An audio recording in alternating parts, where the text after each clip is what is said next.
बिहार के सीएम जिस तरह से उन्होंने महिला डॉक्टर के हिजाब पे हाथ डाला, उसके बाद काफी ज्यादा वाद विवाद जो है सामने आया। और वहीं अगर संतोष ट्रॉफी की मैं बात करूं तो जहां कश्मीर से बच्चे चुने गए और कहीं ना कहीं ये बताया जा रहा है कि जम्मू के बच्चों के साथ भेदभाव किया है। ऐसे बहुत सारे मुद्दों पे बातचीत करने के लिए हमारे साथ तरन सिंह टोनी हैं, इनसे आप बातचीत करेंगे और जानेंगे कि जिस तरह से ये मुद्दे सामने आए हैं, गर्मा गर्मी में पॉलिटिकल पार्टियां जो है एक दूसरे पे इल्जामात लगा रही है, वो इस चीज को किस तरह से देखते हैं। टोनी जी, आपसे जानना चाहेंगे, क्या एक महिला डॉक्टर पे के हिजाब पे जिस तरह से हाथ डाला गया, क्या ये सही था? कि जैसी संगत वैसी रंगत। आजकल नीतीश जी हैं बीजेपी के साथ, तो बीजेपी की यही ऐसी घिनौनी बहुत सारी हरकतें हैं जो ऐसी किसी के मजहब की जातियात से छेड़छाड़ की, तो मैं समझता हूं उनके पे वही रंगत चढ़ी है। और ये बड़ी बेहुदा हरकत की नीतीश कुमार जी ने।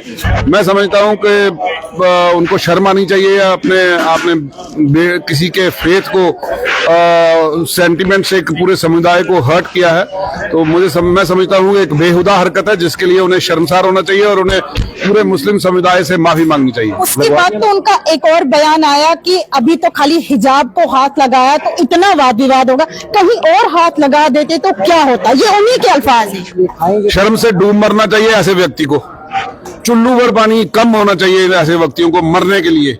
ये ही दर्शाता है कि इनकी मानसिकता कैसी है, इनका जो है सोच कैसी है, इनके जो है सोचनी कैसी हो चुकी है।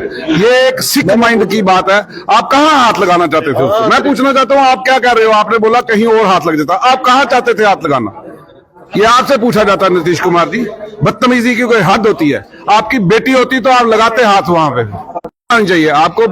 दूसरी जो बाहर बच्चियां घूमती हैं, हमारी बेटियां, आपको उनमें अपनी बेटी और अपनी बहू और आपकी मां नजर आनी चाहिए, ना कि आप किसी को यूं ही किसी का फेथ को डिस्टर्ब करें। मुझे लगता है कि ये एक बदतमीजी की सारी हदें पार की है नीतीश कुमार ने, और पूरा मुस्लिम समुदाय जो है उनसे आहत है और उनको उससे माफी मांगनी चाहिए पूरी। सर, संतोष ट्रॉफी की मैं बात कर रही हूँ, जहाँ जम्मू कश्मीर से बच्चे चुने गए और जम्मू के बच्चों को सिलेक्शन नहीं दी गई, लेकिन वहीं काफी वाद विवाद हो रहा है। संघर्ष समिति द्वारा प्रदर्शन किए जा रहे हैं जम्मू में, इस तरह का माहौल क्रिएट। आप डिप्टी सीएम से हमने बात की, तो जो है बेसिकली उसका काम है लोगों को वो बना, उनको बोलो कि भाई बोलो स्टेटहुड के ऊपर भी प्रोटेस्ट करो।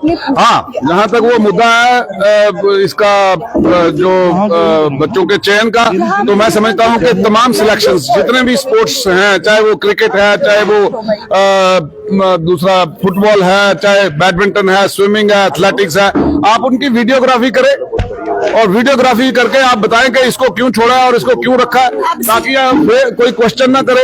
आप आज देखो ना, आप मोहम्मद शामी को आप नहीं ले रहे हो टीम के अंदर इंस्पाइट ऑफ बेस्ट, क्योंकि गौतम गंभीर जो है वो बीजेपी से है, तो उनको भगवाकरण करना है आप क्रिकेट का भी, हर चीज का। तो मैं समझता हूं कि ये सारी चीजें जो ऐसी हैं जो अनफेयर सिलेक्शंस हैं उसके खिलाफ है। मैरिट शुड बी प्रिवेल, चाहे वो एमबीबीएस की सिलेक्शन का मुद्दा है, चाहे स्पोर्ट्स की बात है।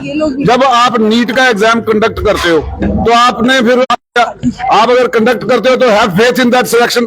अगर उसमें है तो कल को ये बोलेंगे ये मुस्लिम प्रोफेसर से इससे हिंदू बच्चे नहीं पढ़ेंगे, या ये हिंदू प्रोफेसर है इससे मुस्लिम बच्चे नहीं पढ़ेंगे।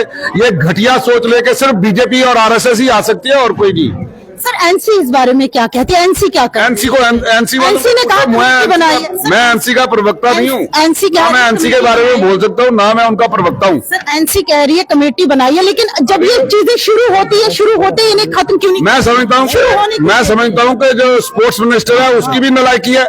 उसको भी चाहिए था, स्पोर्ट्स मिनिस्टर को भी चाहिए था कि भाई वो आए सामने, तो वो पहले आगे ये जो बाद में कमेटियां बनाई हैं, ये कमेटी पहले बनाई होती। आपने श्रीनगर से बच्चे भेजने थे तो जम्मू वालों को बुलाया क्यों? तो आपको सारी चीजें कमेटी, आपको ट्रांसपेरेंसी दिखानी होगी। हम फिर कह रहे हैं merit should prevail, whether it is sports और academics, merit should prevail. Merit is the only criteria to be set for selection of any educationally जो कोई सिस्टम है उसका या स्पोर्ट्स फील्ड। सर एनसी ने एक वादे, आपने कहा मैं एनसी के साथ नहीं हूँ, लेकिन फिर भी अब मौजूदा सरकार है, लेकिन हमारा हक बनता है सवाल करना। अगर उन्होंने 1 लाख नौकरी देने का वादा किया था, फ्री गैस सिलेंडर देने का वादा किया था, मुफ्त की बिजली देने का वादा किया था, अभी तक ही अपने वादों पे खरी नहीं कर पाए। मिलता है उससे सवाल करो आप। सर एनसी से सवाल करते हैं वो बीजेपी को टारगेट करती है, बीजेपी से सवाल करते हैं वो एनसी को टारगेट करती है, तो सवाल असल में जो है सत्ता की पावर जो है वो अभी तक ट्रांसफर हुई नहीं है। जो चुनी हुई सरकार है, ये सरकार जो है त्रिशंकु है, ये ना हवा में है, ना जमीन पे है, ना आसमान पे है, ये बिल्कुल सेंटर में है। जो पूरी पावर है वो बीजेपी है, बीजेपी के पास है, और बीजेपी कभी नहीं चाहेगी कि ये सरकार ताकतवर हो और लोगों के मुद्दों को हल कर सके, ताकि इनका जो है वाहवाही ना ज्यादा बढ़ सके।